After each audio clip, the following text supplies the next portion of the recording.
Hello everyone, I welcome you all on this channel. Friends, इस video के अंदर हम HSSC previous year question paper करेंगे और आज का हमारा क्वेश्चन पेपर रहेगा हरियाणा पटवारी परीक्षा का पेपर।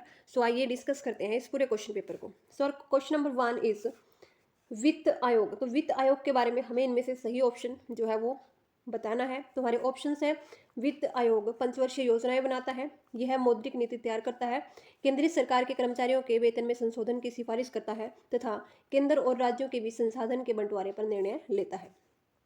तो यहाँ पर ऑप्शन डी बिल्कुल सही हो जाएगा। वित्त आयोग जो है वो केंद्र और राज्यों के बीच संसाधन के बंटवारे पर निर्णय लेता है। सो नेक्स्ट क्वेश्चन इज, चर्बी लगे कारतूस के प्रयोग से इनकार करने वाला पहला भारतीय सिपाही कौन था? तो कौन से भारतीय सिपाही थे जिन्होंने चर्बी लगे कारतूस को इस्तेमाल करने से मना कर दिया था? तो यहाँ पर ऑप्शन सी बिल्कुल सही हो जाएगा, मंगल पांडे।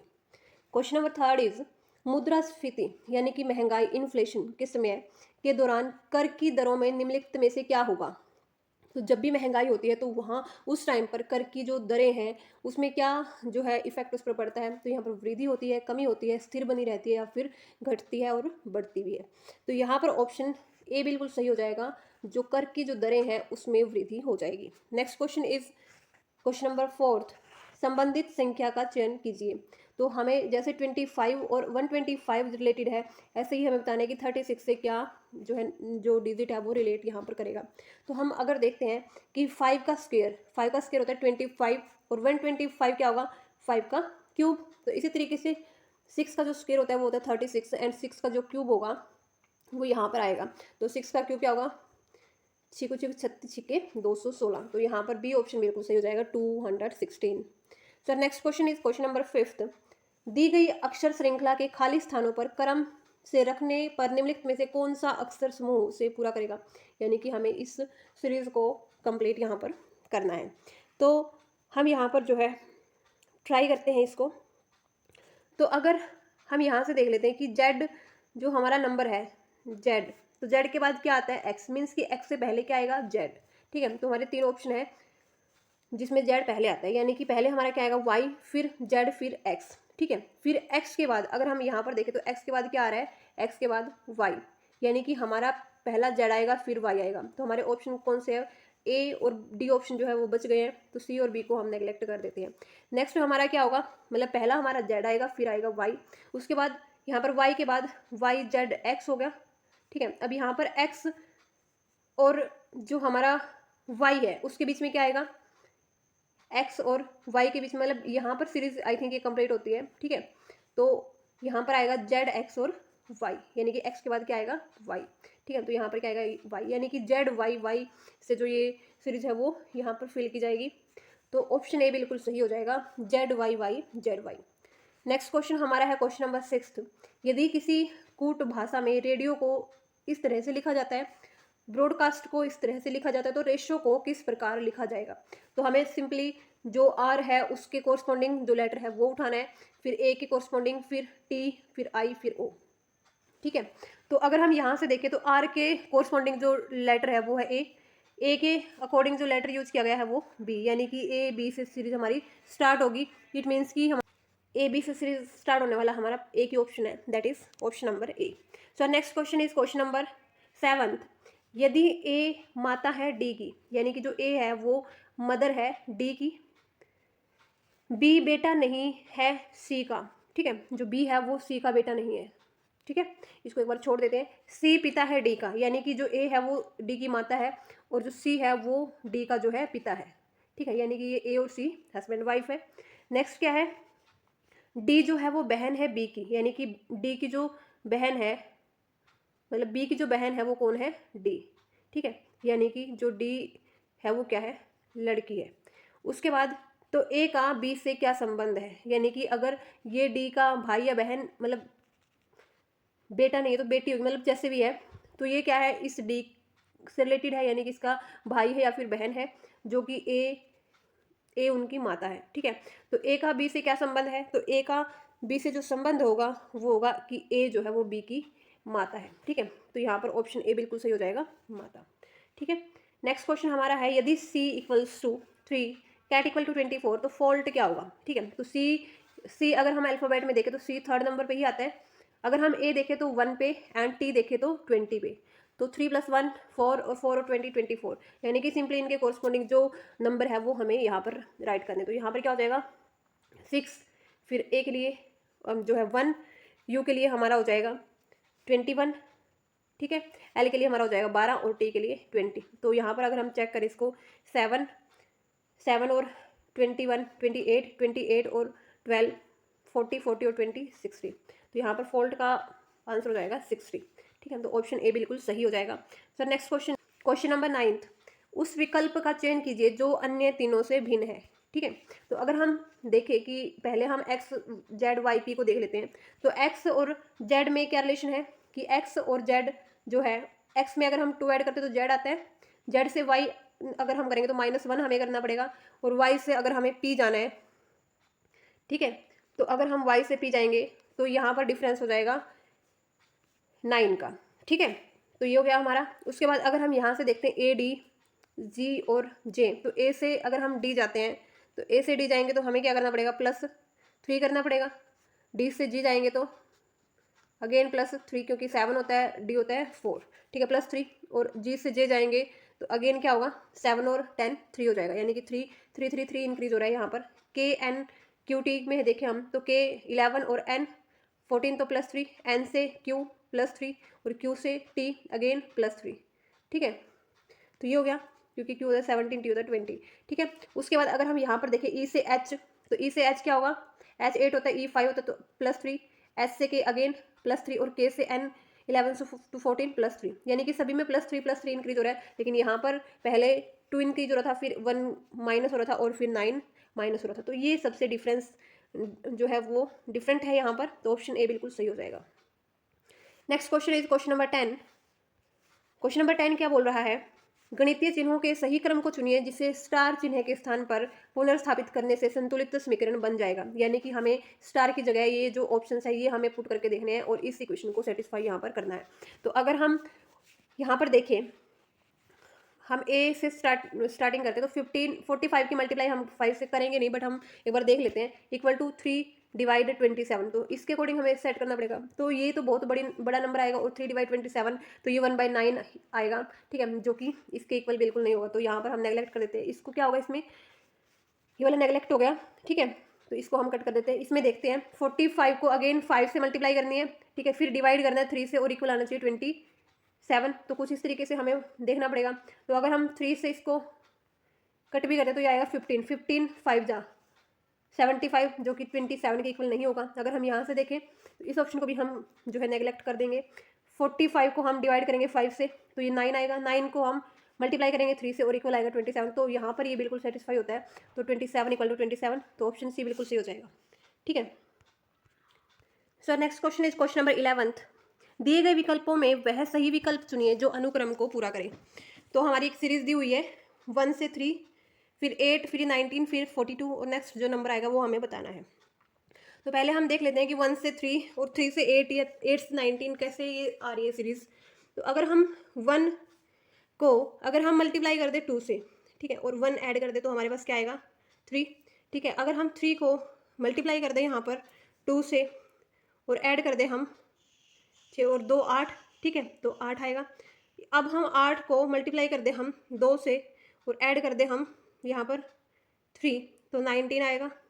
अगर हम 19 को मल्टीप्लाई कर दें 2 से और ऐड कर दें हम 4, तो हमारे पास क्या आएगा 19 2 जा 38 और 4 42, मतलब यही सीरीज बनेगी। नेक्स्ट हमारे क्या होगा 42 को हमें मल्टीप्लाई करना है 2 से और ऐड करना पड़ेगा हमें 5, ठीक है। तो ये क्या हो जाएगा 84 + 5 इज 89। तो ऑप्शन ए बिल्कुल सही हो जाएगा 89। Next question is question number 12।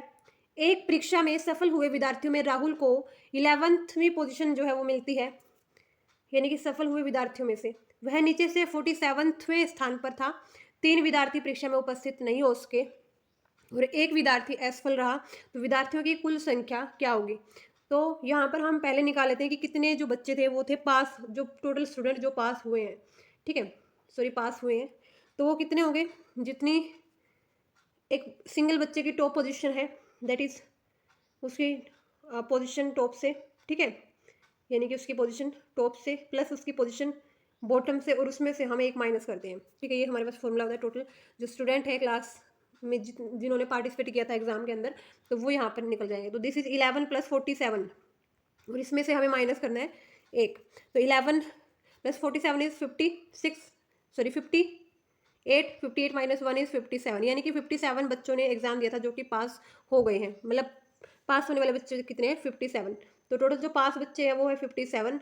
अब हमें निकालना क्या है? हमें निकालना है कि कुल बच्चे निकालने हैं जब 3 बच्चे जो है वो एब्सेंट रहे। तो 3 बच्चे एब्सेंट रहे तो 3 और ऐड होंगे और एक बच्चा जो है वो असफल रहा, क्योंकि ये सफल वाले थे। तो इससे एक्स्ट्रा बच्चे कितने हैं? 57 + 3 60 + 1 61। तो ऑप्शन डी बिल्कुल सही हो जाएगा, 61। नेक्स्ट क्वेश्चन हमारे पास है क्वेश्चन नंबर 13। यदि हमारे पास ये नंबर दिया, ये हमारे पास लेटर दिया हुआ है, ये इससे मतलब इसको ऐसे लिखा जाता है, तो नेविगेट को इस तरीके से लिखा जाता है, तो एवियरी को किस प्रकार लिखा जाएगा? वही सेम जो नंबर है वो मैच यहाँ पर करने हैं, ठीक है। तो अगर हम ए को देखें तो ए के लिए जो कोड यूज किया गया वो वाई, ठीक है। तो ए की जगह पे क्या आएगा? वाई। वी की जगह पे अगर हम बात करें तो वी इज थर्ड, ठीक है। तो थर्ड नंबर पे क्या है? एम, यानी कि वाई एम। तो यहाँ पर ये कट हो जाएगा, ये कट हो जाएगा, दोनों ऑप्शन हमारे पास बचेंगे। अब आई को अगर हम देखें तो आई की जगह पे क्या यूज होगा? आई की जगह पे यहाँ पर ओ, तो वाई एम ओ, ठीक है। तो दोनों ही अभी तक सही चल रहे हैं। नेक्स्ट ए के लिए हम यूज करेंगे अगेन, हमारा क्या होगा? वाई, ठीक है। नेक्स्ट आर के लिए हम यूज करेंगे यहाँ पर, तो यहाँ पर अगर हम देखते हैं तो आर के लिए हमारा जो नंबर है दिस इज फोर्थ, तो फोर्थ यहाँ पर क्या है? एस, ठीक है। Y M O Y S, ठीक है। तो ये वाला हमारा यहाँ से सही हो जाएगा क्योंकि यहाँ पर एल दिया हुआ है, तो ऑप्शन सी बिल्कुल सही हो जाएगा, Y M O Y S L, ठीक है। Next question is question number 14। तो यहाँ पर हमें क्या करना है? ये जो पूरी क्वेश्चन है ये इसके इक्वल दी हुई है, तो हमें यहाँ पर क्वेश्चन मार्क की जगह जो है निकालना है कि क्या यहाँ पर आएगा। तो पहले तो रूट से रूट कट हो जाएगा दोनों साइड। 25 इस नंबर की जगह हम मान लेते हैं एक्स, तो 25 को हमें मल्टीप्लाई करना है 30625 से, और डिवाइड में ऐसे ही रहेगा 15625, और हमारे पास जो नंबर आएगा वो आएगा एक्स, ठीक है। इसको अगर हम कट करते हैं तो 25 को इससे अगर हम कट करते हैं तो ये हमारे पास आता है 3125, ठीक है।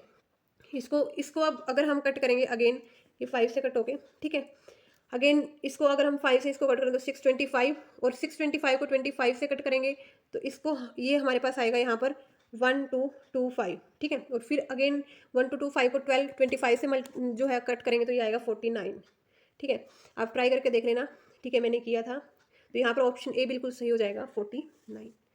नेक्स्ट क्वेश्चन हमारे पास है कि यहाँ पर दिया हुआ है कि किसी कार्यस्थल पर मजदूरों की एक टोली 8 घंटे में किसी क्रियाकलाप को पूरा करने का दायित्व लेती है और दुर्भाग्यवश कार्य के आरंभ में ही 4 श्रमिक अनुपस्थित होते हैं, किंतु शेष श्रमिक जो है वो 10 घंटे में इस काम को पूरा कर देते हैं। तो हमें बताना है कि जो टोली में श्रमिकों की प्रारंभिक संख्या कितनी थी, ठीक है।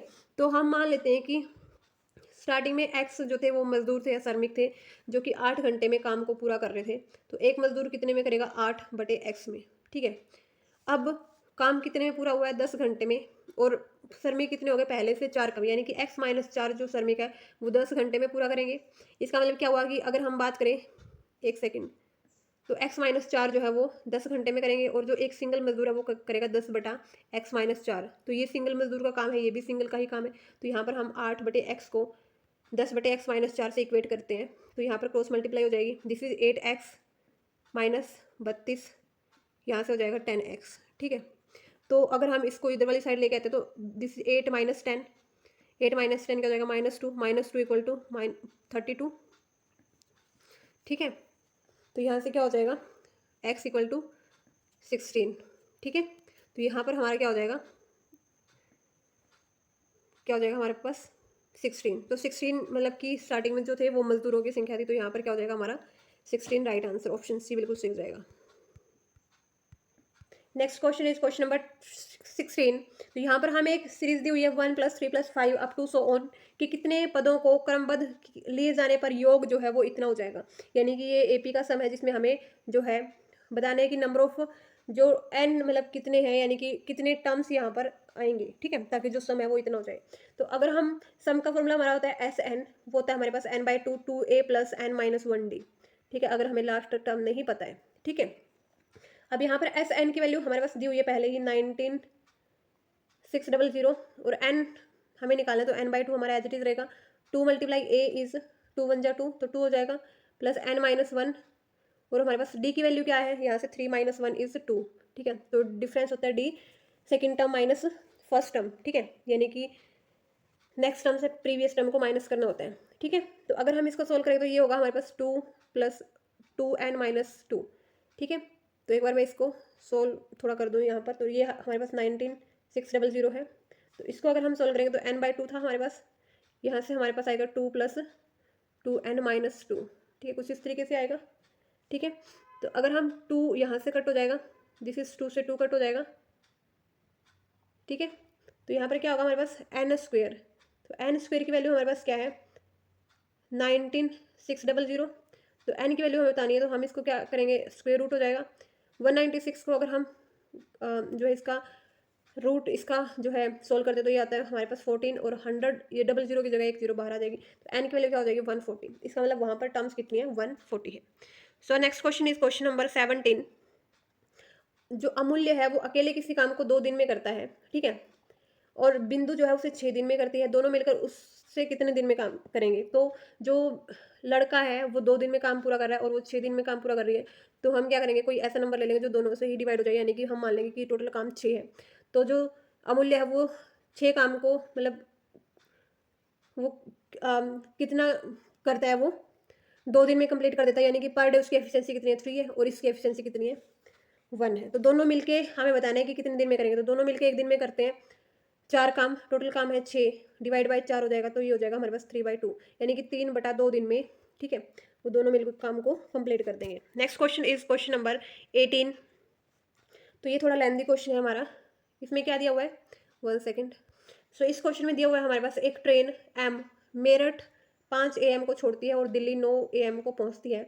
दूसरी ट्रेन जो है वो एन है और दिल्ली 7 AM को छोड़ती है और 10:30 बजे मेरठ पहुंचती है। ये ट्रेनें किस समय एक दूसरे को क्रॉस करेंगी। तो इस क्वेश्चन में अगर हम इस क्वेश्चन को अगर हम सोल्व करें तो बहुत ही लेंथी क्वेश्चन है ये। तो हम मान लेते हैं कि दोनों जो मेरठ से दिल्ली है उसके बीच में जो डिस्टेंस है वो टोटल है x। ठीक है, और जो ट्रेन है वो 7 बजे के बाद जो है वो एक दूसरे से मिलेंगी, क्योंकि पहली ट्रेन 5 बजे चल रही है और दूसरी ट्रेन 7 बजे, तो 7 बजे के बाद ही वो एक दूसरे को क्रॉस कर सकती है। ठीक है, तो हम मानेंगे कि वो वाई हार में वो एक दूसरे को क्रॉस कर लेगी 7 बजे के बाद। ठीक है, तो अगर हम ट्रेन एम जो है उसका टाइम देखें तो ट्रेन एम कितना टाइम लेगी, वो 5 से 9 बजे मतलब डेस्टिनेशन तक पहुंच रही है, तो 4 घंटे में पहुंचेगी। और जो ट्रेन दूसरी है एन, तो वो कितने टाइम में पहुंचेगी, वो 7 से 10 10:30, तो 3 घंटे 3.5 घंटे या फिर 7/2 घंटे में वो स्टेशन तक पहुंच जाएगी। ठीक है, तो अगर हम यहाँ से स्पीड निकालें एम ट्रेन की, तो स्पीड क्या होगी, distance by time that is x/4। और अगर हम यहाँ से निकालें तो टाइम यहाँ पर 7/2 है, तो अगर हम यहाँ पर स्पीड निकालें तो ये हो जाएगा हमारे पास x/7/2, यानी कि 2x/7। ठीक है, दिस इज 2x/7। तो दोनों स्पीड हो गई हमारी। अब हमें क्या करना है कि हमारी जो ये एम ट्रेन है वो पहले वाली तो 7 बजे चलती है, लेकिन ये इससे 2 घंटे पहले चल पड़ती है। यानी कि अगर हम टोटल डिस्टेंस यहाँ पर देखें तो एक यहाँ पर वाई जो है इस पॉइंट पर वो मिलती है, तो एक 7 बजे चलती है और एक जो है वो 5 बजे चलती है। और मान लेते हैं हम ये वाई टाइम पर ये एक दूसरे से मिल जाती है, तो ये कितना डिस्टेंस कवर करेगी, क्योंकि 5 बजे चल रही है तो 2 घंटे एक्स्ट्रा ट्रैवल करेगी, यानी कि ये चल रही है y+2 और ये चल रही है y। ठीक है, तो अगर हम देखें कि m जो ट्रेन है वो टोटल डिस्टेंस हमारे पास d है दोनों के बीच में, तो जो ट्रेन m है वो कितनी डिस्टेंस ट्रैवल कर रही है, वो कर रही है यहाँ पर हमारे पास y+2r में वो डिस्टेंस जितनी कवर कर रही है। ठीक है, वो यानी कि x/4 डिस्टेंस जो है उसकी स्पीड है। मतलब हमें क्या करना है, बेसिकली हमें डिस्टेंस निकालनी है, तो डिस्टेंस जो m ट्रैवल करेगी प्लस डिस्टेंस जो n ट्रैवल करेगी, तो जो डिस्टेंस m ट्रैवल करेगी वो क्या होगी, स्पीड होता है डिस्टेंस बाय टाइम, तो हमारे पास डिस्टेंस होगी स्पीड इनटू टाइम। तो पहली ट्रेन की स्पीड कितनी है, वही हमारे पास x/4 है, और टाइम जो है वो कितना लेगी, वो y+2r ज़्यादा लेगी दूसरी से। ठीक है, प्लस दूसरी कितना करेगी, वही जो उसकी स्पीड है दैट इज़ 2x/7, और मल्टीप्लाई में वो यहाँ पर टाइम लेगी y, और ये हमारा हो जाएगा डिस्टेंस जो कि दोनों स्टेशन के बीच में है x। तो यहाँ से हमारा x कट हो जाएगा। ठीक है, अगर हम इसको सोल्व करेंगे तो y+2/4 ये हमारा हो जाएगा 2y/7, एंड ये हमारा हो जाएगा 1 इक्वल में x कट होके। ठीक है, अगर हम इनको मल्टीप्लाई करते हैं तो सोल्व करने के बाद हमारे पास ये आता है 15y = 14 और वाई की वैल्यू आ जाती है हमारे पास 14/15, ठीक है, जो कि घंटे में आती है और हमें इसको मिनट में जो है चेंज करना है, तो हम मल्टीप्लाई कर देंगे 60 से, तो 15 जो है 4 जा जो है वो क्या हो जाएंगे 60, तो 14 चौके 56, यानी कि 56 मिनट जो है वो एक्स्ट्रा टाइम लेगी 7 बजे के बाद। तो 7 बजे के बाद एक्स्ट्रा टाइम 56 मिनट, तो 7:56 पे वो एक दूसरे को क्रॉस कर जाएंगे। तो ऑप्शन डी बिल्कुल सही हो जाएगा। होप कि आप लोगों को समझ में आया होगा, क्योंकि बहुत ही लंबा क्वेश्चन है ये और मैंने अपनी तरफ से कोशिश की है आपको समझाने की। Next question is question number 19। 3 घंटियाँ जो है वो 9, 12 और 15 मिनट के अंतराल पर बजती है। तीनों 9 बजे जो है वो बजना स्टार्ट करती है, तो कितने समय के बाद वो एक साथ फिर से बजेगी, ठीक है। यानी कि हमें यहाँ पर निकालना है लघुत्तम समापवर्तक, ठीक है। तो यहाँ पर 9, 12 और 15 का हम कोई, ठीक है, जो फैक्टर ले लेते हैं, एलसीएम ले लेते हैं, तो ये हमारा हो जाएगा टोटल 180। तो 180 जो है, अगर हम बात करें कि 180 मिनट के बाद वो एक दोबारा फिर से बजेंगी, ठीक है। यानी कि अब पहले कितने बजे बज रही है वो 9 बजे, और 180 मिनट के बाद यानी कि कितना टाइम हो जाएगा, तो ये हो जाएगा 3 घंटे और, तो 9 और 3 12, यानी कि 12 बजे वो फिर से मिलेगी, मतलब बचेंगी एक साथ। नेक्स्ट क्वेश्चन हमारा है question number 20। Question number 20 is उन दो संख्याओं को मालूम कीजिए जिनका समानांतर माध्य है जो है 12.5 है और गुणोत्तर माध्य जो है वो 10 है। तो समानांतर माध्य का फॉर्मूला होता है a+b/2, ठीक है, वो दिया हुआ है हमारे पास 12.5, और हमारे पास गुणोत्तर माध्य जिसको हम बोलते हैं a × b का रूट, तो वो हमारे पास दिया हुआ है 10, ठीक है। तो हमें क्या निकालना है, a और b जो संख्या है वो निकालनी है। तो यहाँ से अगर हम निकालें तो a+b = 12.5 × 2, यानी कि हम यहाँ से कर सकते हैं कि a+b हमारा क्या हो जाएगा 12.5 × 2 25, और हमारा ए बी का जो रूट है वो क्या है 10, ठीक है। उसके बाद अगर हम यहाँ से रूट हटाएं तो यहाँ स्क्वायर करना पड़ेगा, यानी कि ए बी की वैल्यू हमारी हो जाएगी 100, ठीक है। तो यहाँ से अगर हम बी की वैल्यू निकालें तो बी की वैल्यू क्या होगी, पहली क्वेश्चन से 25 - a, नेक्स्ट क्वेश्चन में हम पुट करेंगे तो a मल्टीप्लाई यहाँ पर क्या हो जाएगा 25 - a = क्या हो जाएगा 100, ठीक है। सो अगर हम इसको सोल्व करते हैं तो 25a - a² = 100, यानी कि क्वाड्रेटिक इक्वेशन में हमें ये सोल्व करना पड़ेगा, ठीक है। तो ये a² ये हो जाएगा हमारे पास, ये कुछ इस तरीके से था 25a - a² = 100। तो अगर हम इसको माइनस को कॉमन लेते हैं, ठीक है, तो क्या हो जाएगा हमारे पास, ये -100 = 0 हो जाएगा। अगर हम इसको करते हैं तो थोड़ा माइनस कॉमन लेके तो 25a + 100 हो जाएगा, ठीक है, = 0। सो अगर हम यहाँ से इसको सोल्व करें तो हमारे पास क्या होगा, कोई ऐसा नंबर हमें चूज़ करना है कि हम ऐड करें तो 25 आए और मल्टीप्लाई करें तो 100 आए। तो 20 और 25 हम इसके फैक्टर लेंगे, यानी कि -20 एंड -5, ठीक है, -5a। तो यहाँ से क्या हो जाएगा, a कॉमन लेके a -20 + 5 लेके a -20, यानी कि एक हमारा हो जाएगा, हमारा नंबर जो है a -20, यानी कि 20 हो जाएगा और एक हो जाएगा हमारा 5। तो अगर हम 20 पुट करते हैं तो 20 अगर हम a की वैल्यू लेते हैं 20, तो b की वैल्यू क्या हो जाएगी 25 - 20 दैट इज़ 5, ठीक है। तो एक 20 हो जाएगा, एक 5 हो जाएगा। तो ऑप्शन सी बिल्कुल सही हो जाएगा यहाँ पर। नेक्स्ट क्वेश्चन हमारा है क्वेश्चन नंबर 21। श्रेणी हमें दी हुई है, इसका योग हमें बताना है, ठीक है। हमारे पास ये भी एक AP सीरीज दी हुई है, तो अगर इसमें हमें पहले योग, अगर हम सम का फॉर्मूला देखें तो उसमें होता है n/2 a + an पहली टर्म प्लस लास्ट टर्म। तो इसके लिए हमें n की वैल्यू पता करनी होगी। तो n के लिए हम क्या करेंगे, पहले nth टर्म का यूज़ करके हम an की वैल्यू निकालेंगे, that is a + n - 1d, ठीक है। तो an हमारे पास 181 दिया हुआ है, अगर हम इसमें पुट करेंगे तो दिस इज 5, n - 1 जो हमें निकालना है, और d की वैल्यू यहाँ से क्या हो जाएगी 13 - 5 = 8, ठीक है। तो अगर हम इसको सोल्व करते हैं कंप्लीट को, तो ये हो जाएगा हमारे पास n की वैल्यू आ जाएगी 23। आप इसको सोल्व करके देख लेना, n की वैल्यू जो हमारे पास 23 आएगी वो हम इस इक्वेशन में पुट करेंगे। तो इस इक्वेशन में 23/2 3 + 1 81, ठीक है। तो ये हो जाएगा हमारे पास 23 × 93, जो कि हमारे पास आएगा 2139, ठीक है, जो हमारा ऑप्शन ए होगा, ठीक है। तो यहाँ पर ऑप्शन ए बिल्कुल सही हो जाएगा। Next question is question number 22। तो क्वेश्चन नंबर 22 क्या है, थॉमस जो है वो एक कार्य को 80 दिन में पूरा कर सकता है, वह इस कार्य पर 10 दिन जो है वो कार्य करता है, और अजय अकेले शेष कार्य को 42 दिन में पूरा कर सकता है। तो दोनों मिलकर कितने दिन में पूरा करेंगे। तो जो थॉमस है वो 80 दिन में कार्य को पूरा कर देता है, तो एक दिन में वो कितना करेगा, अगर हम एक दिन का कार्य देखें उसका, तो 1/80 हो जाएगा, ठीक है। कितने दिन काम करता है वो 10 दिन, तो 10 दिन में वो 10/80 जो है वो काम कर लेगा, ठीक है। अगर बचा हुआ कार्य देखें तो जो उसने कर लिया वो 10/80, तो उसमें से 70/80 जो काम है वो क्या है, बचा हुआ है, ठीक है। अब जो अजय है वो उसको 42 दिन में उस 70/80 काम को पूरा करेगा, ठीक है। तो हमें बताना है कि वो टोटल कितने दिन में कर लेगा। तो लेट्स कर लेते हैं वो x दिन में कंप्लीट करेगा। तो 42/x क्या हो जाएगा हमारे पास 70/80। तो यहाँ से अगर हम x की वैल्यू निकालेंगे तो हमारे पास आएगी 48, ठीक है, इसको कट करके, ठीक है। तो हमारे पास क्या आएगी 48, यानी कि वो 48 डेज में कंप्लीट काम कर लेगा। अब हमें बताना है कि दोनों मिलकर कितने दिन में पूरा करेंगे। तो इसके लिए फॉर्मूला होता है, जो टोटल टाइम होगा हमारे पास वो होगा a multiply b by a plus B. यानी कि ये 80 दिन में कर रहा था और ये 48 दिन में पूरा कर लेगा। तो 80 मल्टीप्लाई 48 डिवाइड बाई 80 प्लस 48। अगर हम इसको पूरे को सोल्व करते तो हमारे पास आंसर आएगा 30 डेज, यानी कि दोनों मिलकर 30 दिन में वो काम पूरा कर लेंगे। So next question is question number 23। दो ट्रेन एक ही दिशा में 65 किलोमीटर प्रति घंटा और 45 किलोमीटर प्रति घंटा की रफ्तार से चल रही है।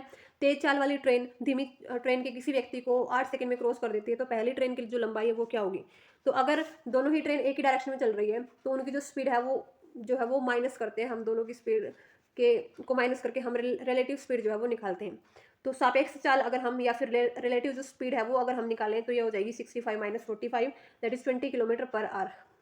यानी कि पहली ट्रेन को दूसरी ट्रेन जो है वो 20 किलोमीटर प्रति घंटे की रफ्तार से दिखेगी, या जो भी फास्ट है वो 20 किलोमीटर ज़्यादा फास्ट उसको दिखेगी दूसरे वाली ट्रेन को, ठीक है। तो ये हो गया हमारे पास 20 किलोमीटर प्रति घंटा। अगर हमें जो है सेकंड में इसको मीटर पर सेकंड में कन्वर्ट करना तो हम क्या कर देंगे 5/18 से मल्टीप्लाई कर देंगे। तो ये करने के बाद हमारे पास क्या आएगा 100/18, ठीक है, मीटर पर सेकंड।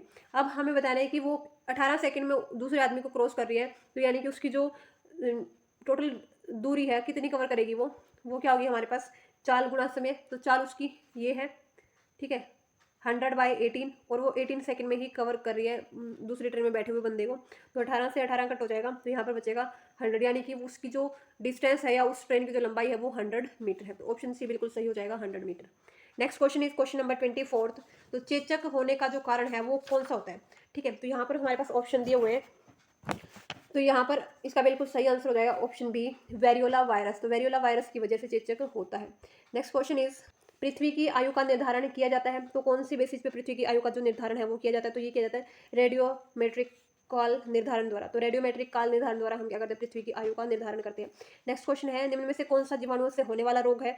तो ऐसा रोग जो बैक्टीरिया से होता है तो ये होता है सुजाक या गोनोरिया रोग जिसको बोलते हैं। नेक्स्ट क्वेश्चन है हास गैस, यानी कि जो हंसाने वाली जो गैस होती है उसको हम क्या बोलते हैं नाइट्रस ऑक्साइड। तो ऑप्शन ए बिल्कुल सही हो जाएगा। नेक्स्ट क्वेश्चन है यातायात सिग्नलों में लाल बत्ती का प्रयोग किया जाता है क्योंकि रेड लाइट का हम यूज करते हैं, क्यों, क्योंकि जो वेवलेंथ है वो सबसे ज़्यादा होती है और इसी वजह से लंबी दूरी तक हम इसको देख सकते हैं।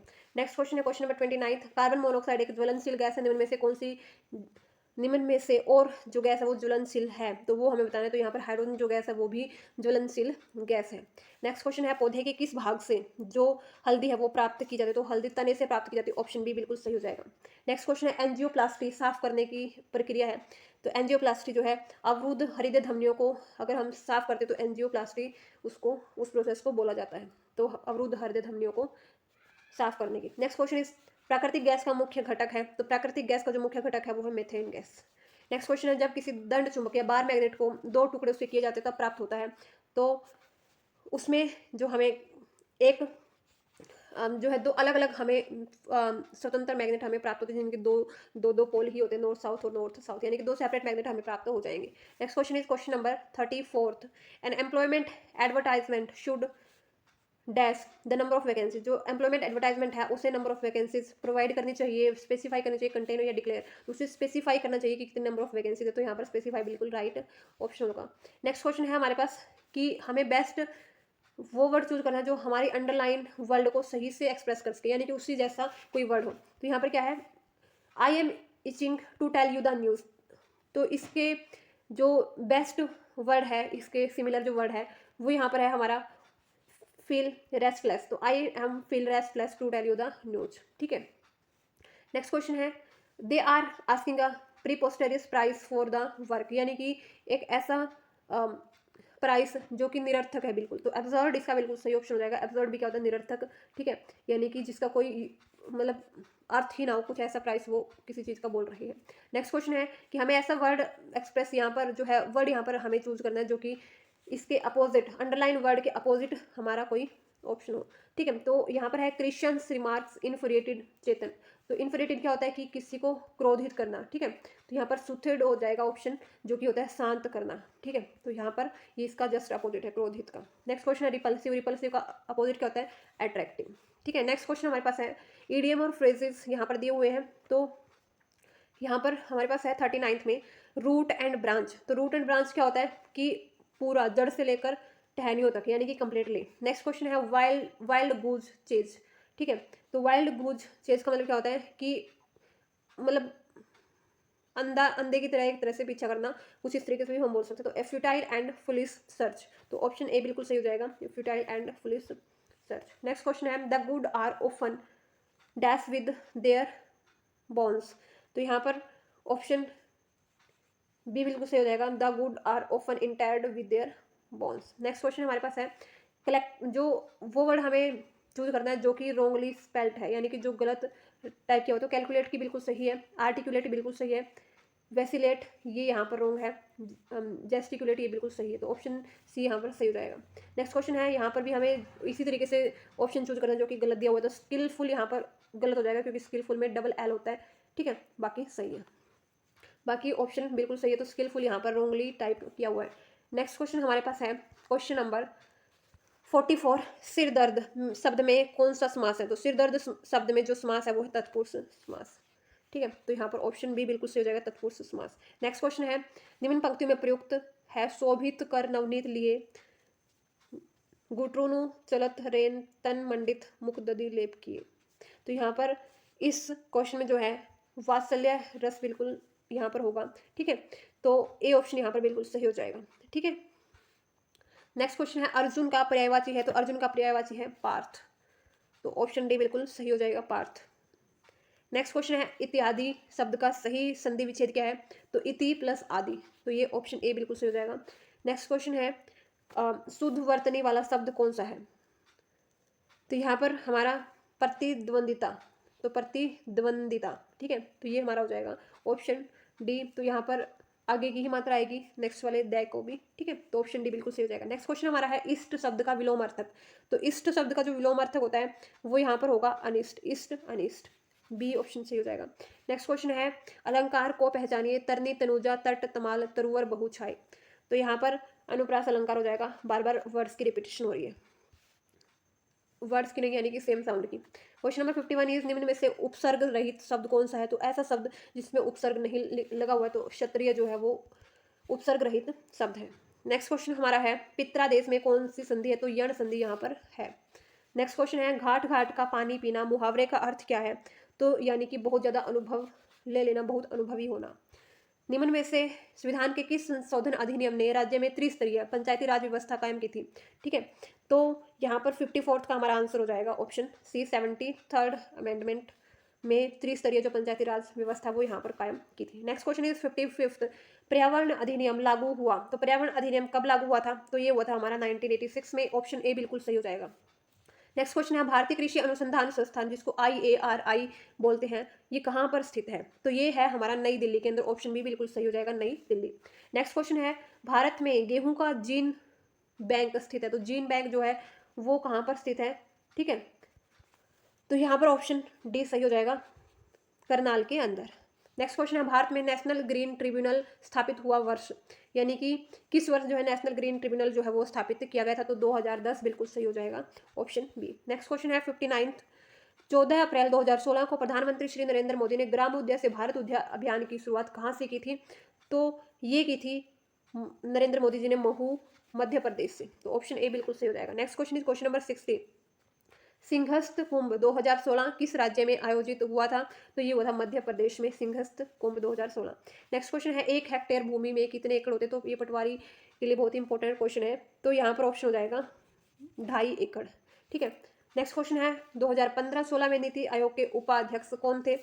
तो अध्यक्ष तो प्रधानमंत्री होते हैं और अध्यक्ष उपाध्यक्ष कौन थे? अरविंद पनगारिया। ठीक है, तो ऑप्शन ए बिल्कुल सही हो जाएगा। नेक्स्ट क्वेश्चन इज NLRMP का तात्पर्य है। तो NLRMP का जो तात्पर्य है वो है national land records modernisation programme, national land records modernisation programme. Next question is निम्न में से कौन सी पंचायतों के विकास के लिए सुझाव देने वाली सर्वप्रथम समिति थी? यानी कि पंचायत के विकास के लिए जो समिति थी जिसने बहुत सुझाव दिए थे, तो वो कौन सी थी? तो ये थी बलवंत राय मेहता समिति। ऑप्शन ए बिल्कुल सही हो जाएगा।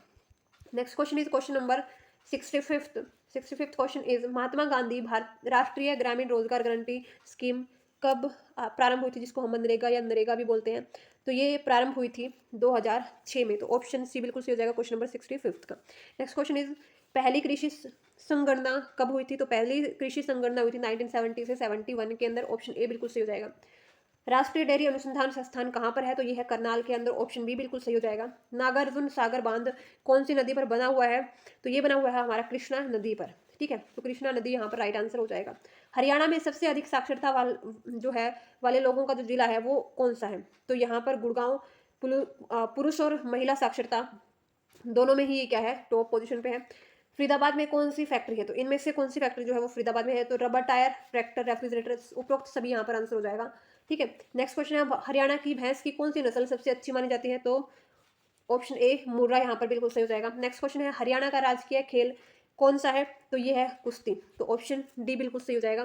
नेक्स्ट क्वेश्चन इज हरियाणा साहित्य अकादमी की पत्रिका कौन सी है? तो ये है हरिगंधा।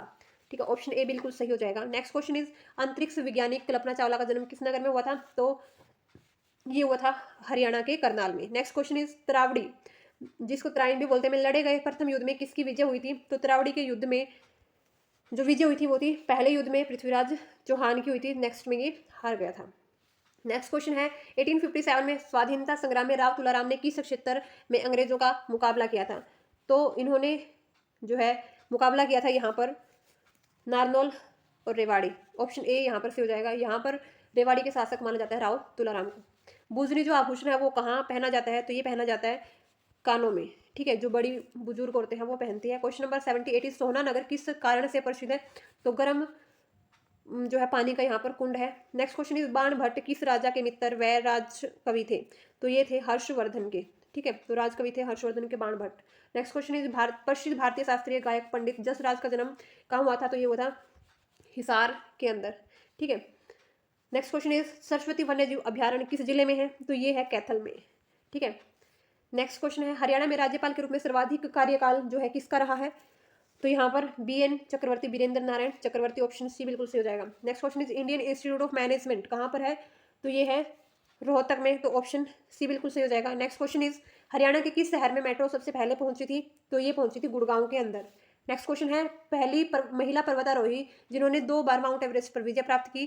तो ये है हमारी संतोष यादव। तो ऑप्शन ए बिल्कुल सही हो जाएगा। नेक्स्ट क्वेश्चन इज नवग्रह कुंडों में स्थापित होने के कारण हरियाणा के किस स्थान को छोटी काशी कहा जाता है?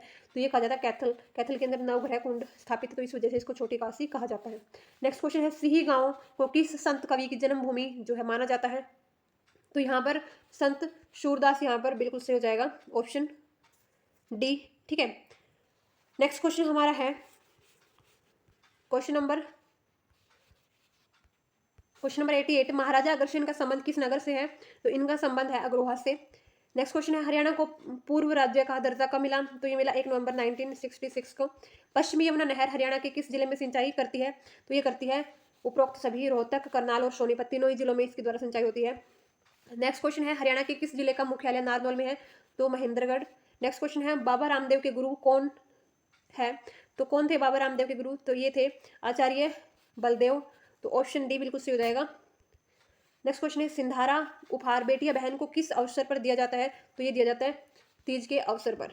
नेक्स्ट क्वेश्चन है सूर्य के सबसे निकटतम ग्रह कौन है? तो ये है बुध और शुक्र। ठीक है, ऑप्शन बी बिल्कुल सही हो जाएगा। नेक्स्ट क्वेश्चन है भारत के उपराष्ट्रपति के पद पर लगातार 2 बार कौन रहा है? तो ये रहे हैं डॉक्टर सर्वपल्ली राधाकृष्णन। तो ऑप्शन ए बिल्कुल सही हो जाएगा। नेक्स्ट क्वेश्चन इज निम्नलिखित में से कौन सी आर्थिक क्रिया नहीं बनेगी? अपनी कक्षा में छात्रों को पढ़ा रहा अध्यापक, सर्व शिक्षा अभियान के अंतर्गत छात्रों को पढ़ा रहा अध्यापक, घर में अपनी बेटी को पढ़ा रहा अध्यापक और अपने निवास से परामर्श सेवाएं उपलब्ध करा रहा अध्यापक। तो ये कोई आर्थिक क्रिया नहीं है। ठीक है, यानी कि इससे कोई धन अर्जित उसको नहीं हो रहा है। तो ऑप्शन सी बिल्कुल सही हो जाएगा। नेक्स्ट क्वेश्चन इज 1999 में कारगिल में सैनिक कार्यवाही को क्या नाम दिया गया था? तो ये सभी को ही पता होगा, ऑपरेशन विजय इसको नाम दिया गया था। फेमिना मिस इंडिया 2016 कौन है? तो यहाँ पर ऑप्शन दिए हुए आदित्य आर्य, पंकुरी गिडवानी, प्रियदर्शनी चटर्जी और इनमें से कोई नहीं। तो यहाँ पर ऑप्शन सी से हो जाएगा प्रियदर्शनी चटर्जी। नेक्स्ट क्वेश्चन है क्वेश्चन नंबर 99। केंद्रीय मंत्रिमंडल ने सभी के लिए घर प्रस्तावित किया, किस वर्ष तक ये टारगेट लिया गया? तो 2022। तो ऑप्शन बी बिल्कुल सही हो जाएगा। नेक्स्ट क्वेश्चन इज भारतीय संविधान के किस संशोधन द्वारा प्रस्तावना में दो शब्द समाजवादी और धर्मनिरपेक्ष जोड़े गए थे? तो ये 42वें संविधान संशोधन के अंदर ये शब्द ऐड किए गए थे। तो इस क्वेश्चन पेपर में इतना ही, ये क्वेश्चन पेपर हमने कंप्लीट कर लिया है। आई होप कि आप लोगों को समझ में आया होगा। Thank you and have a nice